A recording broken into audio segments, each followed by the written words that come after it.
Tips komunikasi efektif dan menguasai lawan bicara, belajar dari buku Seni Menguasai Lawan Bicara karya K. William Andromeda. Hello everyone, di video ini aku mau sedikit membahas tentang insight dari bagian 1 sampai bagian 3. Bagian 1, siapakah lawan bicara? Teman-teman, seperti yang kita ketahui, penelitian menyatakan kalau 75% waktu yang manusia habiskan adalah untuk berkomunikasi. Dan penelitian lain menyatakan kalau manusia, terutama perempuan, harus mengeluarkan 20.000 kata setiap harinya untuk berkomunikasi atau sekedar menuangkan isi pikiran dan isi hatinya. Karena kalau mereka nggak melakukan itu, mereka akan merasa tertekan. Aku pribadi merasakan demikian. Komunikasi menjadi bagian yang sangat penting dalam kehidupan manusia. Bahkan ketika dilahirkan pun, manusia sudah melakukan komunikasi dengan lingkungan melalui gerak dan tangis menandakan komunikasi. Maka dalam hal ini, komunikasi terbagi menjadi dua, yaitu komunikasi verbal dan komunikasi non-verbal. Komunikasi verbal memungkinkan seseorang untuk lebih mudah menyampaikan informasi kepada lawan bicaranya. Penting untuk kita mengetahui cara penyampaian yang baik kepada lawan bicara kita. Maka kunci komunikasi yang baik adalah kemampuan kita memahami lawan bicara kita. Point of view bagian ini adalah bahwa bicara merupakan bagian dasar dalam komunikasi dan juga merupakan hubungan manusia yang paling erat. Tanpa bicara, mustahil kita bisa menciptakan hubungan dengan orang lain. Bicara ini juga memudahkan seseorang dalam menyampaikan informasi kepada lawan bicaranya. Selanjutnya, bagian 2, karakter lawan bicara. Kita membutuhkan informasi yang kuat mengenai lawan bicara dan menguasai teknik komunikasi. Karena pada dasarnya, komunikasi nggak semata-mata memberikan informasi secara satu arah, tetapi gimana informasi itu bisa diterima dengan baik oleh lawan bicara kita. Kita bisa mengetahui karakter lawan bicara berdasarkan usianya. Misalnya, generasi veteran, orang-orang yang lahir sebelum tahun 1946. Mereka ini adalah orang-orang tertua pada saat ini. Generasi veteran mengandalkan pertemanan satu sama lain dalam mengambil keputusan. Kalau salah satu dari mereka udah menyukai kita, maka kita akan lebih mudah untuk mempengaruhi orang-orang yang lainnya. Generasi kedua yaitu baby boomers yang lahir pada tahun 1946 sampai 1962. Mereka merupakan kelompok pekerja keras yang menargetkan kesuksesan dalam kehidupan mereka. Dalam mengambil keputusan, mereka mendasarkannya pada apa yang kita sampaikan. Ketiga, Gen X. Awal perkembangan teknologi muncul pada era Gen X. Dengan demikian, mereka terbuka dengan perkembangan teknologi baru. Mereka cenderung memiliki pemikiran yang lebih dewasa. Kita bisa memulai percakapan dengan kelompok ini dengan membahas musik pada era 1980-an, tentang perfilman, contohnya film-film horor kayak Susana, atau film Warkop DKI, dan lain-lain.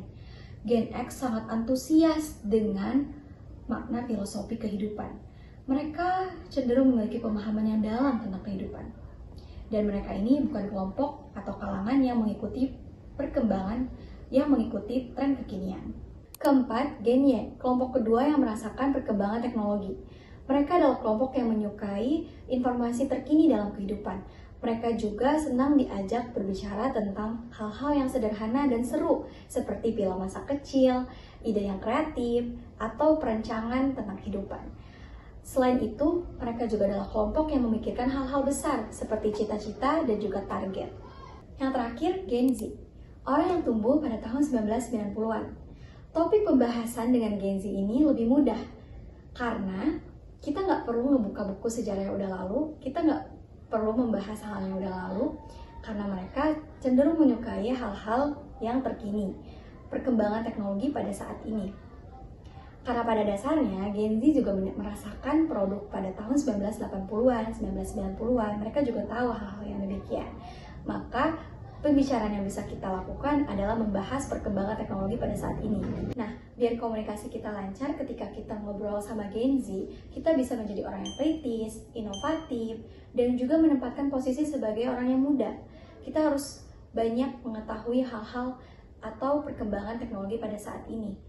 Dan Gen Z juga orang-orang yang cenderung suka sama informasi yang disampaikan secara lugas, gak bertele-tele. Bagian 3, menganalisa lawan bicara. Tujuannya adalah agar kita mengetahui pemahaman lawan bicara kita. Misalnya kita bisa menyamakan referensi dan pengalaman. Dengan referensi dan pengalaman yang sama, kita akan cenderung mudah menyampaikan informasi kepada lawan bicara kita. Obrolan juga bakal terus berlanjut kalau kita bisa menyamakan referensi atau pengalaman kita.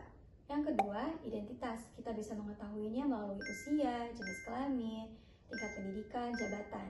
Ini berkaitan dengan demografi. Misalnya usia dia lebih muda atau lebih tua dari kita, maka cara komunikasi kita akan berbeda. Begitupun hal yang lainnya pada jenis pendidikan, jenis kelamin, dan juga jabatan. Yang terakhir, pesan yang disampaikan harus jelas dan juga benar. Pastikan lawan bicara kita mengerti apa yang kita sampaikan. Contohnya dengan bertanya kembali, apakah dia sudah mengerti atau belum. Nah, teman-teman, 3 insight yang aku dapetin. Yang pertama adalah bicara itu penting karena menjadi proses dasar dalam komunikasi. Dengan berbicara, kita akan lebih mudah menyampaikan apa yang kita pikirkan, apa yang kita rasakan. Yang kedua, kita harus memahami karakter lawan bicara kita. Tujuannya agar lebih mudah menyampaikan informasi. Dan yang terakhir, pesan yang disampaikan itu harus jelas dan juga benar. Jangan sampai ketika menyampaikan pesan, setelah menyampaikan pesan, kita pergi gitu aja tanpa memberikan penjelasan, yang akhirnya menimbulkan salah persepsi lawan bicara kita terhadap kita. Oke teman-teman, itu tadi sedikit yang bisa aku sampaikan bagian 1 dan bagian 3 dari buku Seni Menguasai Lawan Bicara karya Kak William Andromeda.